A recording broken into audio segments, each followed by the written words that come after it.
ಸಂಸ್ಥೆ ಸಂಚಾಲಿತ ಪದ್ಮಭೂಷಣ ಡಾಕ್ಟರ್ ಪಂಡಿತ್ ಪುಟ್ಟರಾಜ ಗವಾಯಿ ವಿಕಲಚೇತನ ಹಾಗೂ ನಿರ್ಗತಿಕ ಮಕ್ಕಳ ಪುನರ್ವಸತಿ ಕೇಂದ್ರದಲ್ಲಿ ಈ ದಿನ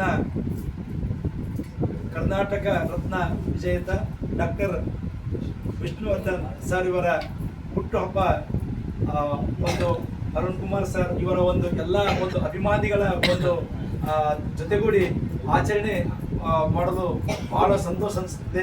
ಅದಕ್ಕೋಸ್ಕರ ಎಲ್ಲ ಅವರ ಕುಟುಂಬದವರಿಗೂ ಮತ್ತು ಅಭಿಮಾನಿಗಳಿಗೂ ನಮ್ಮ ಸಂಸ್ಥೆ ಹಾಗೂ ಮುದ್ದು ಮಕ್ಕಳ ಪರವಾಗಿ ಅವರಿಗೆ ತುಂಬು ಹೃದಯದ ಸ್ವಾಗತವನ್ನು ಕೋರುತ್ತೇನೆ.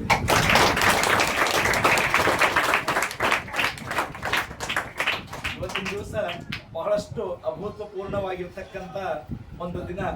ಯಾಕಂತಂದ್ರೆ ನಮ್ಮ ಒಂದು ಜಗತ್ತಿನಲ್ಲಿ ಎಷ್ಟೋ ಜನ ಇದ್ದು ಸತ್ತೋರ್ ಥರ ಇದ್ದಾರೆ, ಸತ್ತು ಇದ್ದೋರ್ ಥರ ಇರ್ತಕ್ಕಂಥವ್ರು ಇವತ್ತು ವಿಷ್ಣುವರ್ಧನ್ ಸರ್ ನಮ್ಮ ಮಧ್ಯದಲ್ಲಿ ಇಲ್ಲ.